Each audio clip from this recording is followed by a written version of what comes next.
Olá pessoal, sou Rodrigo Forcinetti, estamos aqui em mais um Pod Brasil, o podcast do escritório Brasil Salomão.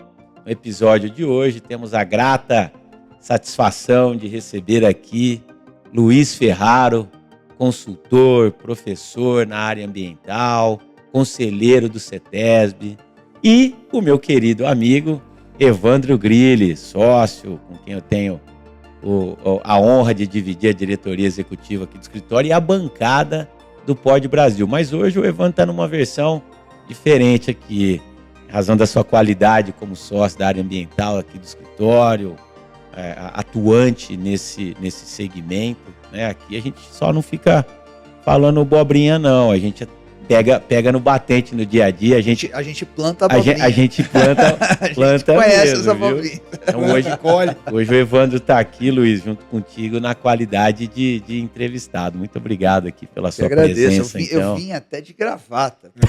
Primeira vez que eu sento nessa bancada. Xinguei ele de tudo quanto é nome. Pra falar alguma coisa diferente do que fazer perguntas e provocações. Então eu vim de gravata. Nossa, vocês estão elegantes. Ninguém está de Cid Moreira de bermuda. Não. Luiz, mas muito obrigado aqui pela sua presença. E como não poderia deixar de ser, a gente sempre pede para o nosso convidado aqui contar um pouquinho da sua história, né, para a gente poder ir aquecendo o nosso debate. Obrigado. Prazer. Muito obrigado. Muito obrigado, Rodrigo. Muito obrigado, Evandro. Obrigado aí ao Pod Brasil pelo convite. Segunda vez que estou participando. Eu sou engenheiro agrônomo, moro em Ribeirão Preto. Me formei há mais de 30 anos na Exalc e sempre fui para a área de sustentabilidade, de meio ambiente. Fiz meu mestrado já com avaliação de sustentabilidade lá em 96. Nossa. Há bastante tempo discutindo sustentabilidade. Não tinha nem bibliografia. Não tinha. Mas pegou o assunto começando. Foi, porque me irritava muito todo mundo falar e ninguém sabia o que era. Aí eu tentei inventar um jeito de medir aquilo no rural.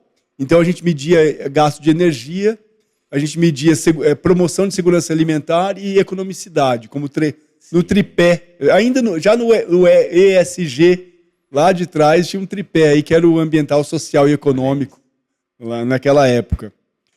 Aí depois eu trabalhei na área florestal e fui ser professor universitário, trabalhei no Ministério do Meio Ambiente um tempo, fui gestor estadual de meio ambiente na Bahia, trabalhei na reparação do desastre de Mariana, durante 4 anos, o desastre que acabou de ter o acordo. Você viu, saiu, né? Saiu o acordo e hoje saiu a sentença absolvitória. A inimputabilidade civil e criminal dos gestores da Samarco, né? E nos últimos tempos tem atuado com consultoria, né? E inclusive com algumas parcerias aqui com vocês. Legal, o que muito nos honra. E eu acho que para a gente começar, né, Evandro, não tem como sairmos dessa pergunta. Hoje muito se fala em crédito de carbono, daqui a pouco nós vamos comentar um pouquinho mais dessa questão legislativa no Brasil, estamos num momento também muito importante. Mas assim, Luiz, para quem é leigo, não conhece nada do assunto, volta aí lá em 96, quando você começou sua história, com isso, esclarece para a gente, né? Então, quando a gente ouve crédito de carbono, quais as origens, a causa, para onde você acha que o vento está soprando com relação a esse assunto que importa para qualquer pessoa dentro da nossa sociedade, né? A gente tem visto muito as grandes corporações discutirem o assunto, os debates envolvendo, né, principalmente dentro das Nações Unidas, né, do G20 também, mas é um assunto que ele é de interesse da comunidade em geral, né? Então, acho que seria legal você esclarecer um pouquinho sobre esse assunto. Ótimo, Rodrigo, porque realmente não pode ficar assunto de especialista e só lá nas grandes conferências mundiais. Tem que virar um assunto do dia a dia, de todos os setores, de todas as pessoas, assunto até em casa. Então, exato. Vamos dos primórdios até hoje em dia, né?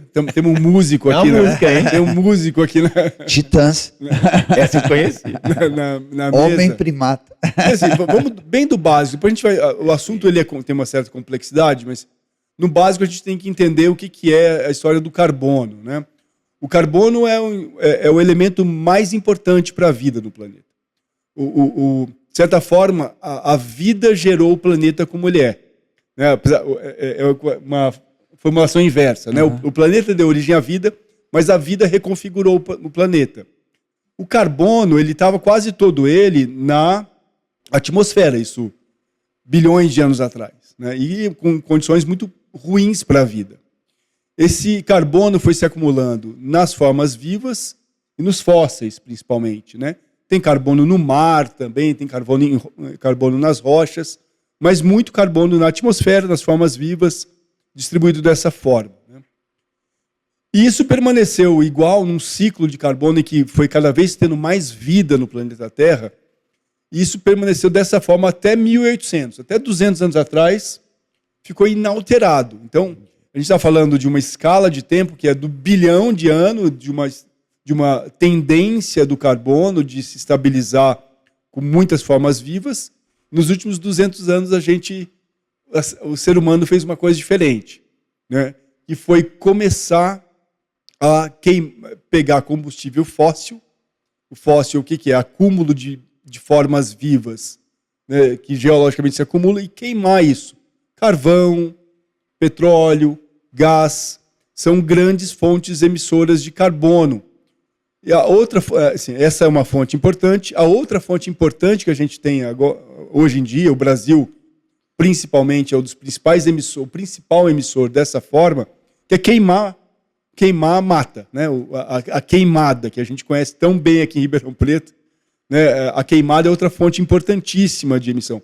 A mudança do solo, você transforma a floresta em pastagem. E o gado emite gases, né? Que são o metano. Que Isso não é conversa fiada. Não, então, não, né? emite muito gás, é muito importante a fonte do metano, porque ele tem um efeito estufa muito forte. Então foi isso, assim, me interrompam qualquer tempo, mas eu estou aqui explicando que a gente mudou, então, de certa forma, o ciclo do carbono, e a gente devolveu muito carbono, como se a gente estivesse voltando lá para bilhões de anos atrás e acumulando muito carbono na atmosfera. Carbono na forma de CO2, de monóxido e de metano, CH4. Né? O que acontece com isso? É o tal do efeito estufa que a gente falava antes, né? Que você faz com que os raios solares que entram, que antes refletiam grande parte para fora, ele começa a ficar dentro, que nem na estufa. Para entender, é o efeito que a gente tem num carro. Um carro que fica no sol, ele atinge temperatura maior do que a externa, né? Você está com 30 graus lá de fora, lá dentro do carro chega a 45, 50 graus. Isso é um efeito estufa. O que a gente está fazendo é criando esse vidro. O que acontece se a gente se tranca dentro do carro por muito tempo? Exato, exatamente. O efeito, nossa, belo exemplo. Não é à toa que crianças às vezes morrem dentro do carro porque o pai esquece. Exato, é uma isso. coisa horrorosa. Nós somos as crianças esquecidas. 7, 8 bilhões de crianças esquecidas no planeta exatamente. Terra. Com o carro fechado. Com o carro fechado. Do mar, a gente ouve muito pouco falar sobre isso, né? Também nós temos uma emissão do mar. considerável. Então, do mar e do gelo, tanto no mar quanto no gelo da Antártica, no Ártico, nas geleiras, nos glaciares, tem muito carbono também. Isso é uma péssima notícia, porque na medida que a gente está aquecendo o planeta, isso vai degelar. E o mar mais quente também, ele começa a não reter tanto carbono quanto ele retém atualmente. Então ele começa a emitir carbono também.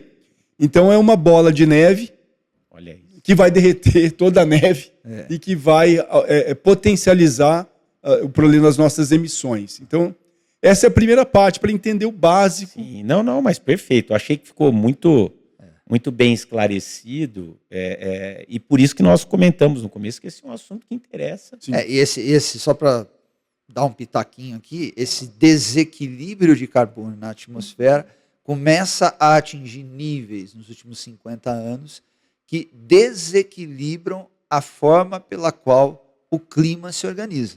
Então, se a gente olhar para 2023, a gente tem meia dúzia de eventos. A gente tem enchentes no sul, a gente tem o furacão mais temido da história, que por sorte não tocou no solo, o furacão Milton, mas a ciência ficou estarrecida com o que viu. As enchentes em Valência, na Espanha, agora. As chuvas em São Paulo, que sempre aconteceram, as árvores estavam lá, o problema da poda estava lá, mas elas nunca destruíram tanta rede elétrica para deixar tanta gente assim, por conta da intensidade dessas chuvas. Tem um estudo da ONU que mostra que nos últimos 10 anos, uma década, 220 milhões de pessoas tiveram que se movimentar das suas casas por catástrofes climáticas. 220 Milhões de pessoas tiveram que se movimentar. Em setembro, choveu Praticamente 220 o milhões. Brasil inteiro. O Brasil. Um Brasil saiu do lugar por causa de crise climática, de tempestade, de inundação. O deserto do Saara inundou em setembro. Nevou. Teve gelo e geado. Então, assim, o desequilíbrio de carbono na atmosfera está desequilibrando o clima. Eu não sei, assim, uma sensação minha, tá? Vocês são os especialistas aqui. Mas antigamente a gente tinha as estações do ano, Bem definido. mas muito bem definidas, né? Primavera, verão, Tinha até música, né? As outono, manhãs de setembro. Hoje, eu não sei Manhãs se é de uma... setembro hoje são Não enfumaçadas. sei se é uma sensação minha, garoa. mas você tem muitas vezes as 4 estações num dia só. Gente, São Paulo Negócio tinha maluco. clima comparado ao clima de Buenos Aires hoje, há 50 anos. Obviamente que em Buenos Aires era mais frio ainda, né? Mas você tem registro de neve em Buenos Aires nos anos 30, nos anos 40. Né? E São Paulo tinha um clima parecido com o clima de Buenos Aires hoje, na época da meia estação ali de outono e inverno. O que você falou, Evandro, do caos, acho que esse uma chave para entendimento, né? Porque fala aquecimento global, mas fez frio não sei onde, nevou no Saara. Então tá errado. Não tem aquecimento, nevou no Saara. O aquecimento global é algo que simboliza muito. Aliás, você pode esclarecer isso também. As pessoas ficam perguntando, o que isso tem a ver comigo? Né? Porque tema virou um tema de polarização política. Sim, né? Existem total. os negacionistas e a ciência brigando sobre ele. Só para a gente ter ideia, o que muda, né? É fácil, pergunta para as 220 milhões de pessoas que tiveram que sair. Você já imaginou na sua casa, lá, quando dá uma chuva mais pesada e que dá uma goteira? O que isso te causa de transtorno? O doutor Rodrigo tem lutado. Tive esse desprazer recentemente. Então você imagina uma goteira. Imagina a água invadir a sua casa. O pimenta do Macalha fez um estrago. Então, você imagina a sua o cara que teve a sua casa perdida, o cara que pegou fogo na propriedade rural dele, que ele desenvolveu o trabalho dele. Enfim, o custo da vida das pessoas muito mais caro. Uma apólice de seguro no estado da Flórida é praticamente impossível de se fazer, porque o risco a que a seguradora está submetida e assim, né? E muitas vezes a gente atrela a questões financeiras, né? Pô, perdi minha casa, eu demorei uma vida né? para construir, mas vamos sair da questão financeira. Você perde história, você perde suas origens, você perde vidas. 200 pessoas morreram e aí, no Rio Grande do Sul. Exatamente. Que aí o saldo é muito mais negativo. E eu fico pensando depois como você projeta a sua vida. Sim. Porque você é obrigado a sair de um lugar, porque você não vai ficar naquele local, que o ano que vem pode acontecer de novo. Então, o saldo é muito mais negativo do que o que as cifras apontam, né? E esse caos é muito importante de entender, porque... E sem querer ser mensageiro de caos. Nós estamos trabalhando com realidade. É uma constatação Nós estamos trabalhando com fato. Não, nós estamos trabalhando com fato. As consequências são gravíssimas. Elas já estão acontecendo. Elas vão gerar impactos em cadeia sobre a economia. O agro vai ser tremendamente afetado por esse processo. As estimativas de migrantes por questões climáticas é de 500 milhões de pessoas nas próximas décadas. 500 milhões de pessoas podem migrar.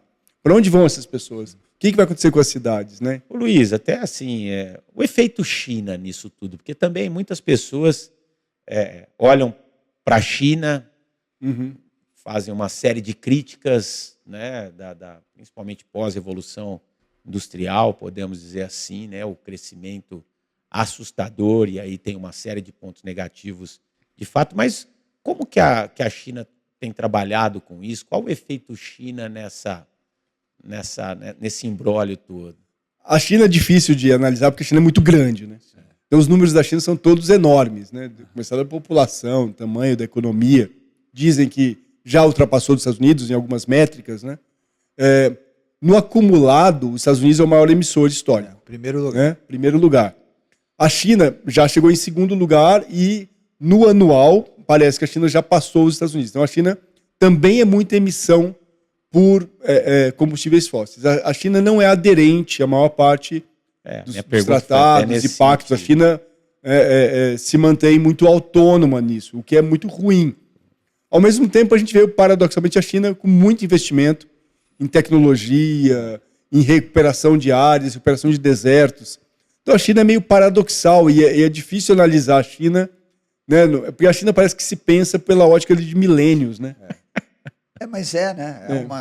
Então, detalhe, né? Uma tradição. Nós estamos falando de um país, não me lembro agora a população atualizada, mas 2 bilhões de habitantes. 1 bilhão e pouco. A Índia passou. A Índia é maior, é verdade. Mas com mais de 1 bilhão de habitantes. Nós estamos falando dos Estados Unidos, uma população ali de 200, 300 milhões de habitantes. Quer dizer, nós estamos falando de um país que é 5 vezes menor do que a China, gerando mais emissão de carbono do que um país 5 vezes mais populoso que ele. Significa que o padrão de consumo e de vida americano, se for colocado na China, pode arrumar outro planeta, porque não vai ter espaço para colocar oxigênio na atmosfera, vai ser só carbono mesmo.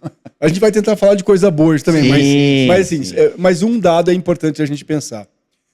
A discussão pegada mesmo, né, desde Kyoto, Rio, já tem mais de 30 anos. Então a gente espera o que nesses últimos 30 anos? Uma redução, né, da emissão. 50% dos gases que foram emitidos pela humanidade foram nos últimos 30 anos.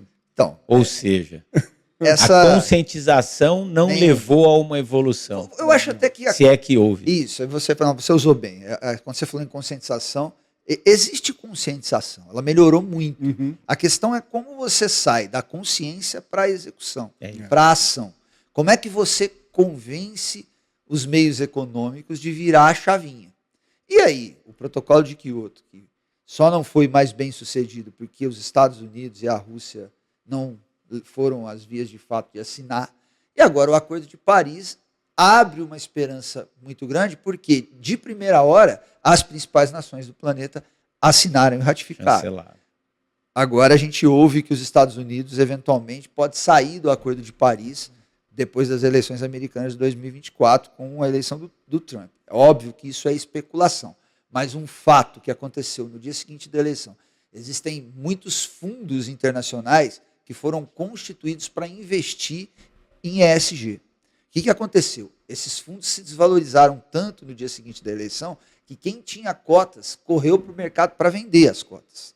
Aí os analistas disseram, calma, isso é especulação, é hora de comprar. Mas quando você vê um movimento, porque há um temor de que o maior emissor de carbono do planeta vá se desligar do Acordo de Paris. Aí eu não sei o que sobra. Lembra da pandemia que teve aquela influencer que falou ferre-se a vida, com outras palavras, para não ferir o ouvido dos ouvintes, né?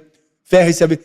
A gente não pode aceitar esse ferre-se a vida. Porque é a mesma coisa, o mesmo negacionismo do ferre-se a vida no meio da pandemia é uns ferre-se a vida que estão agora operando. Né?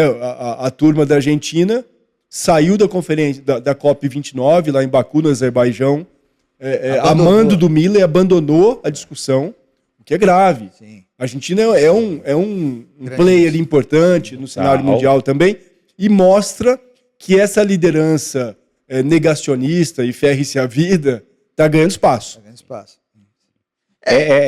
Quando eu falei de conscientização, foi muito mais nesse sentido. Hoje, nós debatemos esse assunto. Há 30 anos atrás, quando nós, mais, né, um pouquinho, quando nós frequentávamos os bancos escolares, né, primário, a gente nem tocava nesse assunto. E hoje não, né? Hoje você conversa aí com qualquer criança, ela sabe o que é ESG, ela sabe o que é efeito estufa, ela tem todos esses conceitos, aumentos ali enraizados. Então foi mais nesse sentido. Agora, de novo, trazendo para fatos, números, né? Essa conscientização, ela não se converteu em execução e uma diminuição do efeito. Nós criamos um sistema de proteção ao meio ambiente do ponto de vista legislativo e jurídico, mas nós não somos efetivos em inverter a curva de devastação. Essa é a minha pergunta para você agora. Vamos falar um pouquinho de Brasil agora, né? E trazendo um pouquinho, se você puder fazer um resumo do mercado inclusive de crédito de carbono no Brasil, acho que é bacana. Bom, o que nós temos que fazer, então? Nós temos que diminuir as emissões para reequilibrar o ciclo de carbono na atmosfera, como o Luiz bem colocou. Como é que você faz isso? Você diminui a emissão, o que é sempre muito difícil, porque você vai mexer na energia dos países, né? Você tem que pensar que no hemisfério norte você tem países que passam 3, 4 meses embaixo da neve, né? Então você precisa aquecer as pessoas, né? Já tem uma troca importante de energia de carvão por gás natural, isso já tem acontecido. Ou você sequestra carbono, você desenvolve atividades econômicas, técnicas, que buscam trazer da atmosfera para dentro o carbono de volta. Agora, isso é muito complicado. A melhor forma de sequestro de carbono é você plantar uma floresta, porque o tronco dela, as folhas, as raízes, é composta basicamente por carbono. Me corrija aqui se eu estiver errado. Então, se você planta uma floresta de 1.000 hectares, ela vai retirar da atmosfera o carbono no processo de fotossíntese para que a árvore cresça.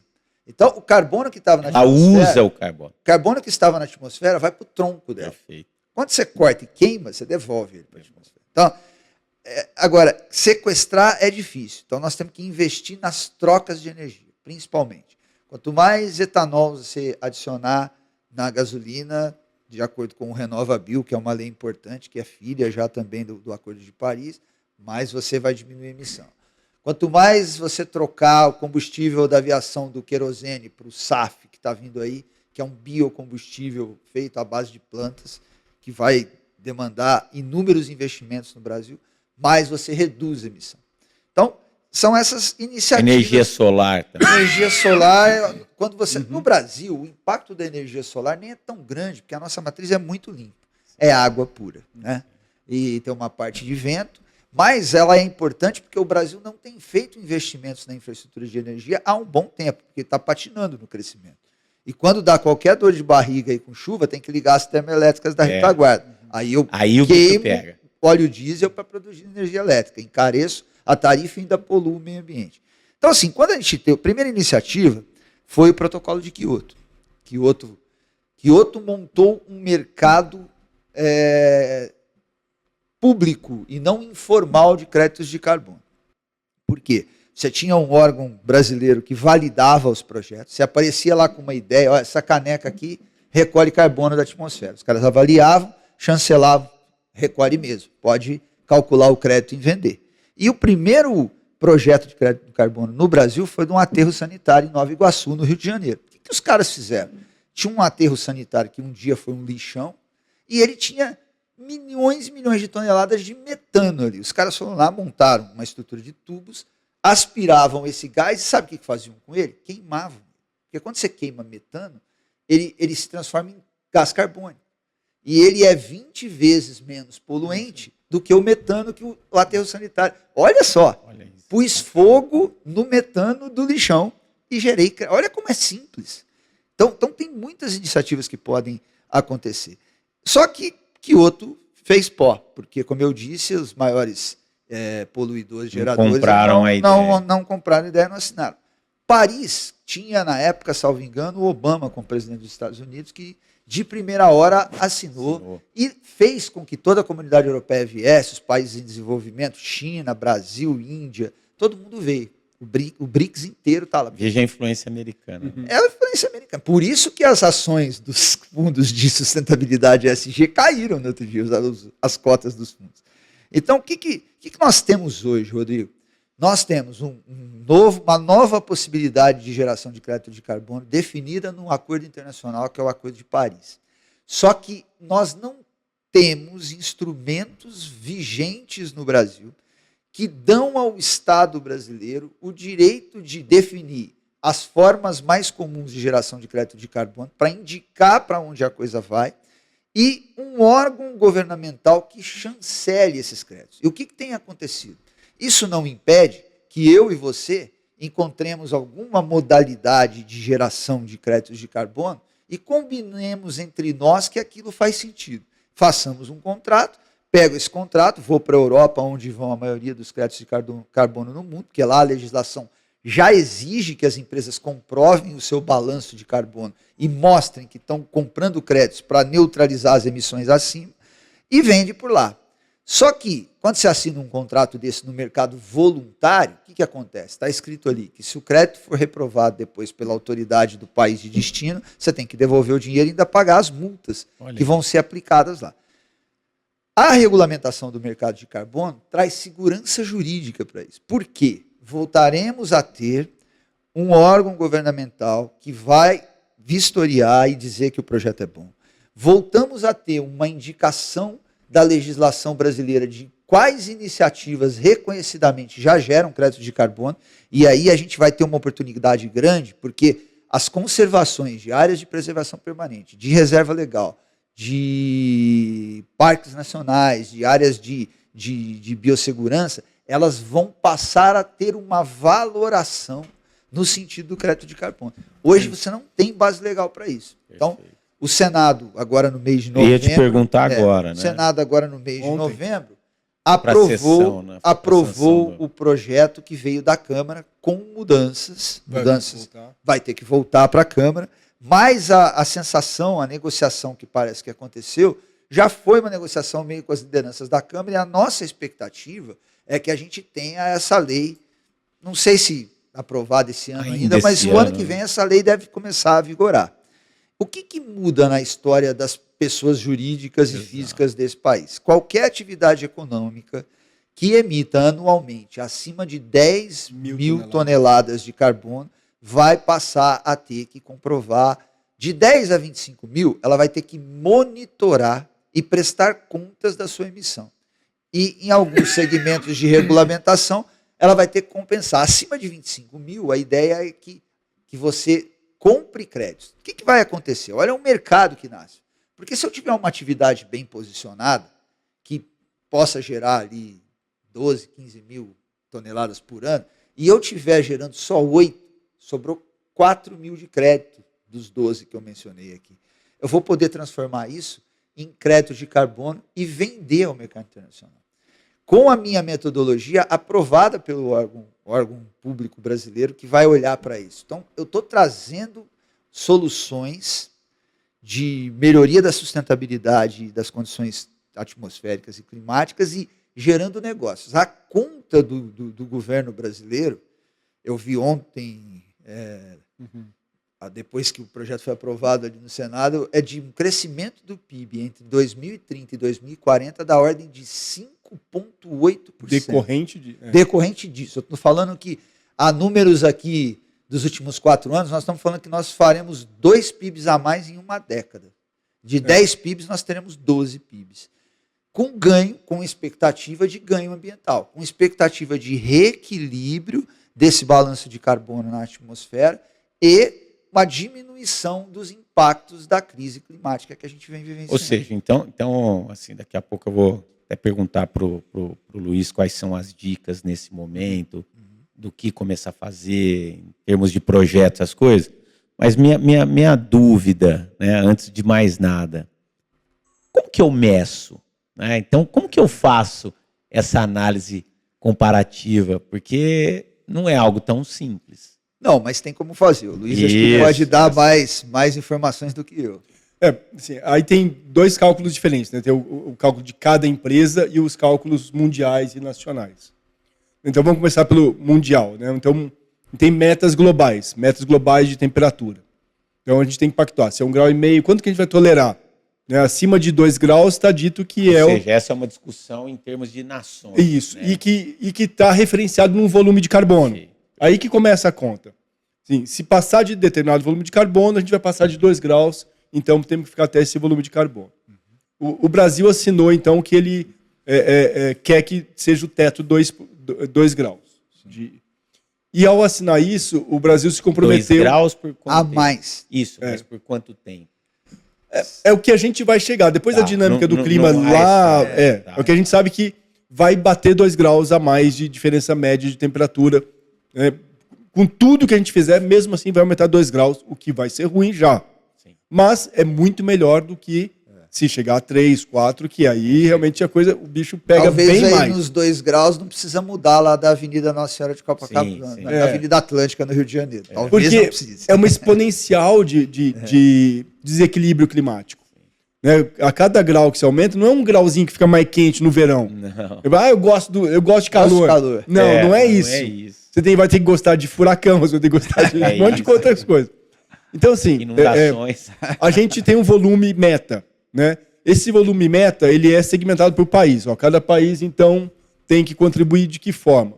O Brasil se comprometeu a reduzir rapidamente a 37% abaixo do que ele produzia em 2005. Isso determina o volume do país. Aí que vai ter o trabalho de regulamentação da lei, que é de distribuir setorialmente, quanto que cada setor... Mas qual que é a minha dúvida? Então tá bom, o Brasil estabeleceu uma meta de redução de 37%. Isso. 37% do quê? Como que eu meço? Isso. Aí entra a dúvida. Das emissões de 2005. Então, Isso. você vai voltar lá para 2000. É mais que 37%. E eu tenho essa fotografia, Tem, eu tenho esse tem, retrato, tem. não Tem, tenho tem. discussões. Tem, Não. existe um inventário nacional, né?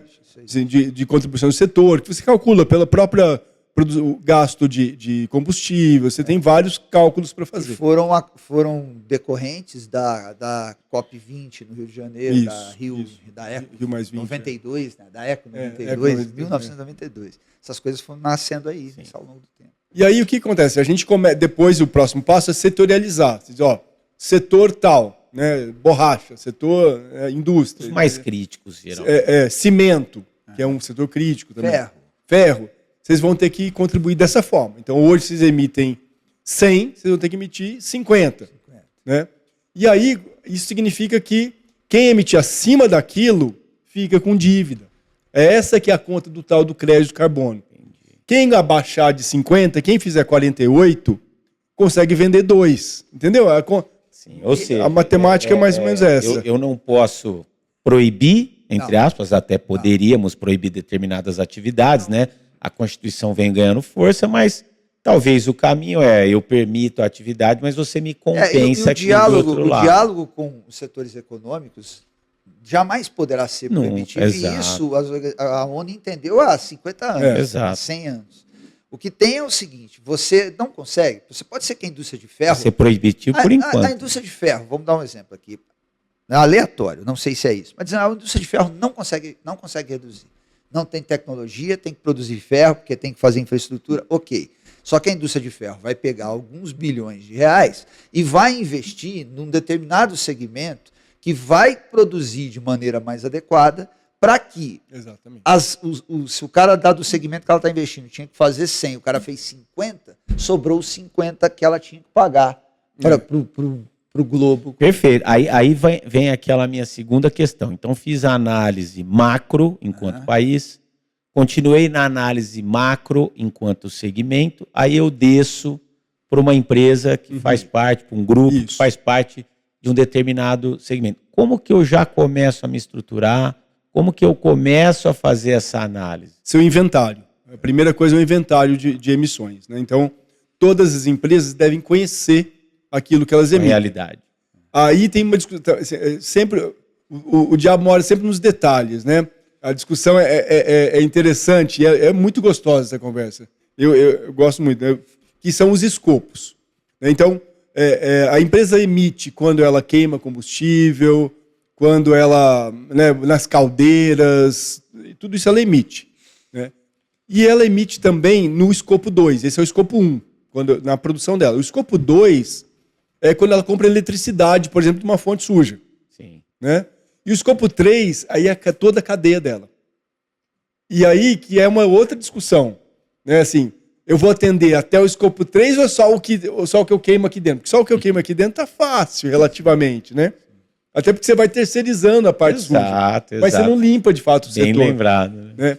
Então, existe uma discussão que primeiro, então o inventário que eu estou dizendo, você tem que fazer o inventário do escopo 1, 2 e 3. Você tem que entender como é que está. Estavam discutindo outro dia que o setor de moda, por exemplo, é um setor que está quase limpo. Mas a questão é que no escopo 3 ele está 85%. Então. Se você olha só para o escopo 1 e 2, ele está bem. Tá ok. Mas aí a regra que estão criando Se você tem 40, Mas mais de 40%, esse é um setor, por exemplo, que ele terceiriza terceiriza. a parte suja. Exatamente. Exatamente. Então, para limitar isso, estão colocando o teto. Eu tenho que analisar Até o ciclo 40% completo. E, S e G. Exato. Até 40% das suas emissões podem estar no escopo 3. Senão, você vai ter que dar conta daquela emissão também. Então, Na prática, Rodrigo, hoje você vende compliance fiscal. é, A gente precisa se estruturar para fazer agora o compliance ambiental. Perfeito. Porque as metodologias para medir emissões já existem. existe. Então, assim, Não é complexo. a gente tem que ir para os segmentos econômicos dos nossos clientes, dos mercados que a gente atende, fazer essa discussão e propor um inventário. E eu não esperaria nem a regulamentação Mas da é lei. isso, é Porque exato. a regulamentação, agora, né? Eu acho que essa é a recomendação que fica. o projeto de lei aprovado, se ele for sancionado da forma como ele saiu do Senado em novembro, ele diz que em até um ano vai haver a regulamentação. Mas a previsão desse negócio está acontecendo, porque isso vai trazer de divisas financeiras para o país uma quantidade de dinheiro muito grande. O Brasil talvez seja um dos países do mundo com mais Eu ia capacidade falar isso agora. de gerar créditos de carbono. Então, assim, passa a ser uma divisa. Somos um país fantástica. privilegiado. Exatamente. E a gente se apresenta ao planeta como uma nação que resolve os problemas. Quando você diz assim, manter a floresta em pé gera crédito de carbono, você está sinalizando, e isso que precisa ficar claro, que a floresta plantada e preservada, ela precisa valer mais do que a floresta desmatada para Perfeito. produzir alguma coisa. No instante em que isto acontece, ninguém quer desmatar mais nada. Lógico. Para plantar ou para criar gado. Para quê? Dá um baita de um trabalho, eu só tenho que tomar conta daquilo que está ali há 100 anos, porque isso vai me gerar ativos. E o Brasil é o país do planeta com a maior extensão vegetal existente. E assim, nós só temos uma questão aí para entrar nessa história. O projeto, o agro está fora. Sim. O agro tem as razões dele, eu não estou aqui condenando Sim. o agro por isso, mas o agro está fora. O agro representa das emissões no Brasil hoje 27%.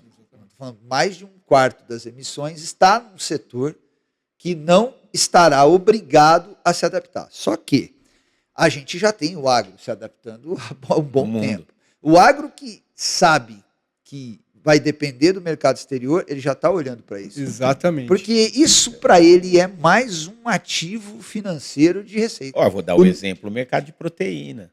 O nosso agro é escopo 3 de muitas indústrias Exato. que estão em outros países. Então, ele é fornecedor. Então, Proteína, quem vai comprar proteína E o cara lá no exterior que, se eu não tenho as minhas certificações? E aí você tá quando você vai para o mercado internacional, você tem um grande mercado europeu, você tem um consumidor mais acostumado a exigir qualidade e sustentabilidade do produto que ele compra. Então, assim, em 2025 agora, o Green Deal da Europa, que é um acordo que vai medir se os produtos foram produzidos em áreas de desmatamento, isso para pegar só o que é mais grave e o que mais atinge o agronegócio brasileiro. Só aí você criou um muro, ou você tem uma rede de certificação. Eu já tive a oportunidade de trabalhar com algumas empresas que compram a proteína de soja, né, estrangeiros que estão aqui, de passar um dia inteiro sentado com os engenheiros ambientais deles. Querem saber, quando eu chego numa propriedade rural, o que eu tenho que olhar para saber se ali tem problema. Então você passa o dia inteiro conversando com o engenheiro ambiental, engenheiro agrônomo, explicando para ele autuações, embargos, tal. Porque o que acontece? Quando o cara acha um problema, ele descredencia. Você não tem para quem vender a sua soja. Você vai ter que achar lugar para ela no mercado interno, que paga menos que o mercado externo, porque paga em dólar, ou você vai ter que encontrar um outro comprador. Olha isso. Quando você vai para celulose, é muito pior. Muito pior. Nossa turma lá de Três Lagoas, que tem acompanhado isso todo dia, o mercado de celulose e papel exclui áreas que sofreram desmatamento até o corte que o novo Código Florestal fez em julho de 2008. Eles não estão nem olhando mais isso. Nós temos uma certificação X lá fora que quer que a gente só tenha plantio de eucalipto em áreas que não sofreram desmatamento antes de 1995. Mas por que a lei brasileira? Não, a lei brasileira não me interessa. Eu me pauto pela lei lá de fora, que é quem vai comprar Olha aí. a mistura lá, que é a base para fazer papel no mundo inteiro. Então, assim, é uma decisão política que foi apoiada ali pela bancada ruralista. Eu não vou entrar nessa discussão, porque o agro tem as suas razões. Só que do ponto de vista estratégico, eu não sei se não estar aqui só não vai atrasar o agro se organizar. Mas assim, aí tem uma outra questão também, né? Não está obrigado. Não está obrigado. Mas para quem planeja estrategicamente a sua atividade, dá um passo à frente. E medida. Muito e posso bom, falar? Assim, eu tenho visto muitas pessoas inúmeras dentro do iniciativas agro mexendo para isso. Várias. Então, assim, ó, é um ledo engano. Quem acha. Vamos pegar a SAF, que está vindo para o Brasil. Sim, exato. Milhares e milhares e milhares de hectares serão plantados de vegetação de algum tipo para gerar biocombustível.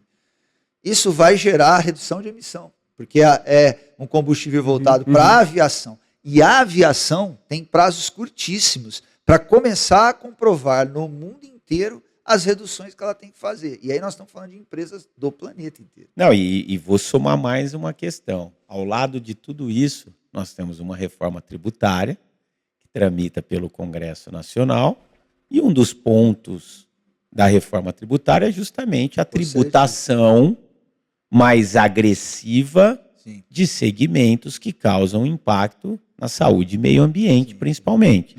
Ah, mas eu verifiquei lá que o meu segmento está tranquilo. Ok.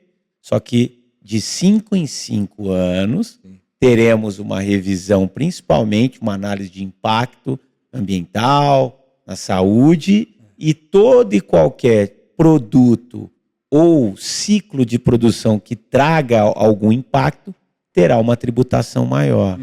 Então, assim, que fique o alerta. Fique o alerta. Vai custar mais caro. Mas vai custar mais caro. Mas olha que é um caminho sem volta. Né? A gente está falando aqui de provocar nas pessoas, nos negócios e nas autoridades que dirigem os povos, os governantes, uma visão mais ética, humanista e equilibrada da sobrevida no planeta.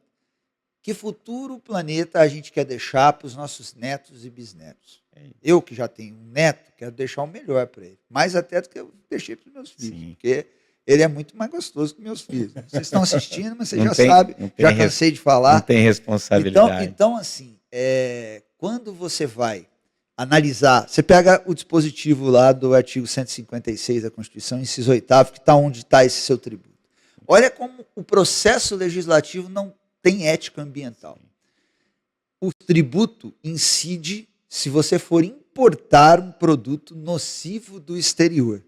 Se ele for considerado nocivo aqui, quando você importar, incide o imposto.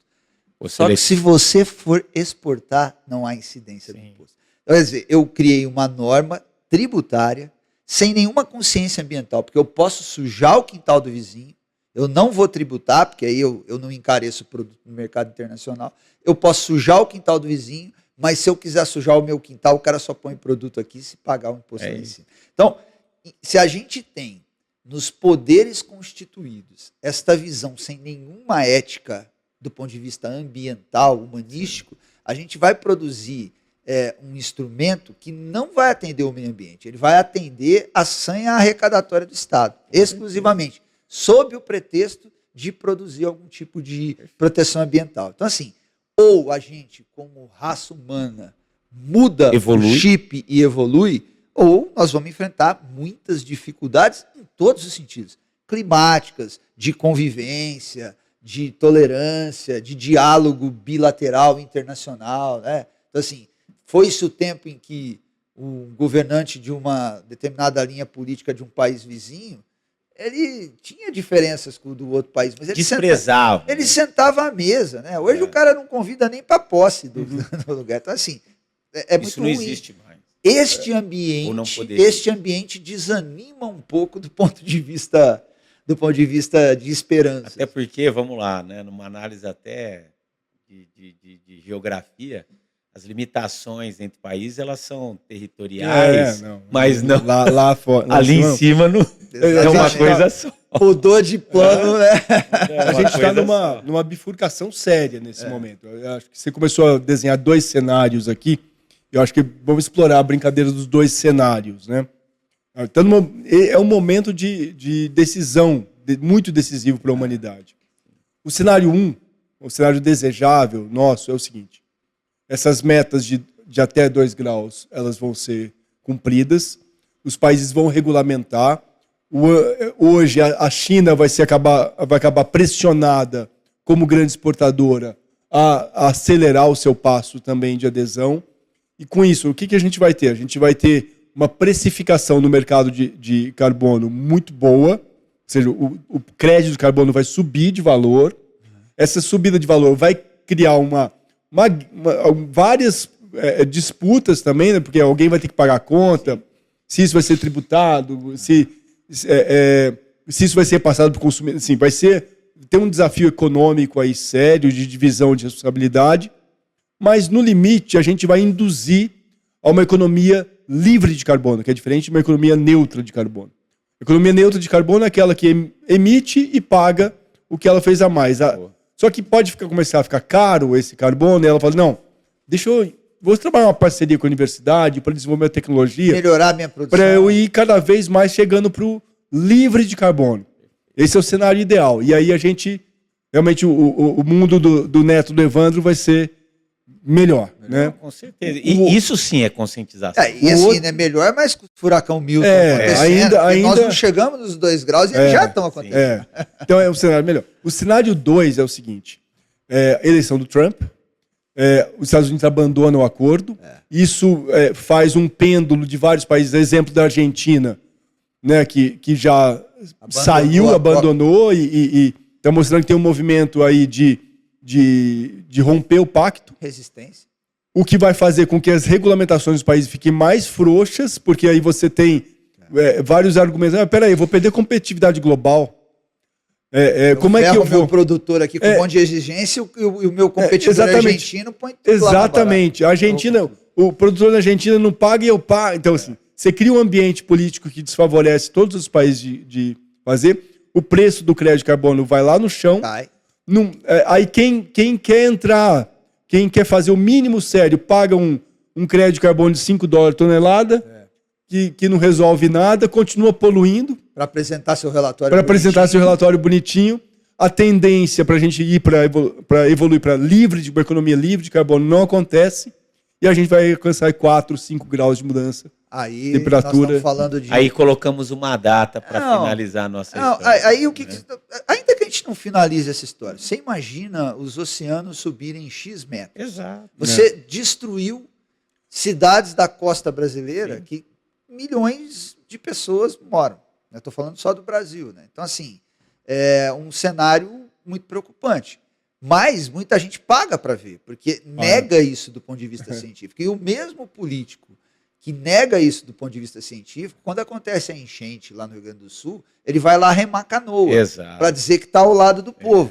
Se ele estivesse mesmo ao lado do povo, ele não estava flexível. Teria ido antes. Quando você olha para o Rio Grande do Sul, nos últimos 4 anos, houve o maior desmantelamento da legislação ambiental do Rio Grande do Sul, estadual, promovida historicamente nos últimos 30 anos. E o que significa isso? Você permitir ocupações em áreas de preservação permanente, que são as primeiras invadidas quando tem uma cheia. Ela está ali justamente para isso, para ninguém morar nela, para que quando tiver uma cheia natural do rio, que a gente já conhece pelo histórico da hidrologia, ninguém seja atingido. Mas qual que é o terreno mais barato? O lá perto da área de preservação permanente.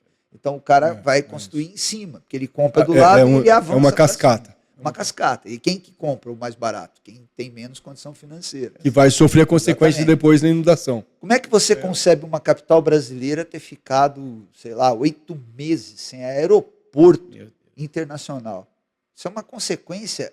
Eu não sei nem medir quanto não dá para medir, não dá para medir isso que eu falo. As cifras, elas são inimagináveis. É isso, eu espero. Mas, pessoal, o tempo vai passando aqui, quando o papo é bom, né, a gente vai caminhando aí pro o término da nossa discussão. Certamente voltaremos com esse papo aqui no Pod Brasil, mas antes de encerrar, eu queria que vocês fizessem as considerações finais de vocês, dando um alerta e até o que muda. Nós falamos muito de pessoa jurídica, falamos de países, né? Mas e para as pessoas físicas, o que cada um de nós, enquanto o projeto, cidadãos, né, podemos fazer e o que muda na nossa vida pessoal? Acho que eu vou deixar para o Luiz terminar e vou passar na frente dele aqui, porque como ele é mais convidado do Brasil do que eu, né? Opa. Então eu vou deixar com ele para ele encerrar aqui.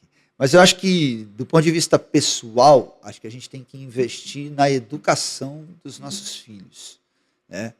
E procurar, e como a gente não faz isso sozinho, né, a gente normalmente terceiriza essa educação para instituições, escolas privadas ou públicas, a gente tem que pensar direitinho que tipo de educação a gente vai dar para os nossos filhos e escolher instituições que tenham pelo meio ambiente o respeito que a Constituição Federal estabeleceu a ele. O Brasil talvez seja um dos poucos países do mundo, se não for o único, que tem na Constituição Federal o meio ambiente como um bem de uso comum do povo, essencial à sadia qualidade de vida para garantir o futuro das próximas gerações.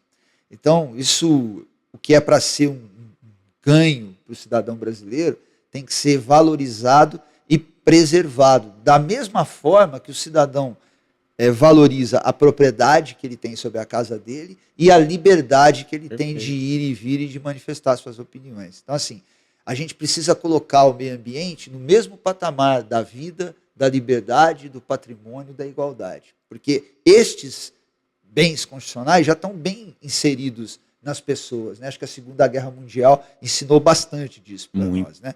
Espero que a gente não tenha que ter uma terceira guerra mundial motivada também por questões ambientais, porque num mundo que corre o risco de ter 500 milhões de pessoas se locomovendo, você imagina o que vai acontecer se 500 milhões de pessoas resolverem ir para uma determinada região do planeta que é mais segura do ponto de vista invasão climático. De fronteiras, né? Guerra, xenofobia, deportação em massa e caos. Exato. Então é isso que eu desejo que as pessoas tomem consciência disso e entendam que...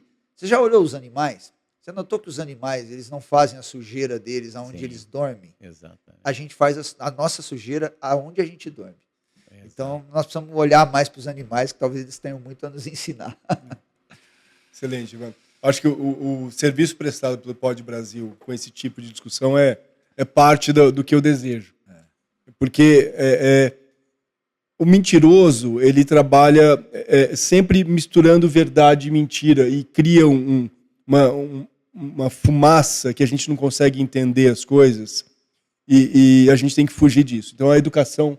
Concordo com o Evandro, é uma chave, mas uma parte da mentira é que a gente está numa disputa entre direita e esquerda nesse tema. Não é isso. Eu acho que quem é de direita e tem valores conservadores e quem é de esquerda tem valores mais progressistas, não é isso que a gente está falando. A gente está falando de uma disputa entre a ciência e a civilidade versus a insanidade. Sim. E um ferre-se a vida. Sim. Então, assim...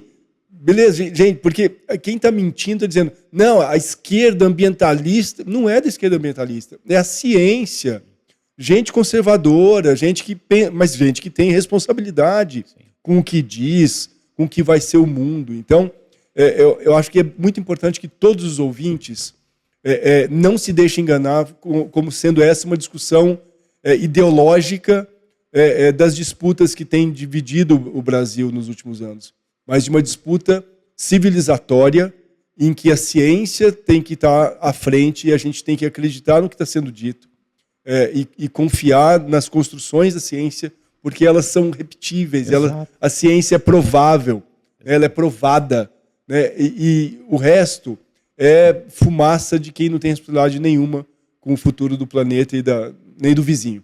Perfeito.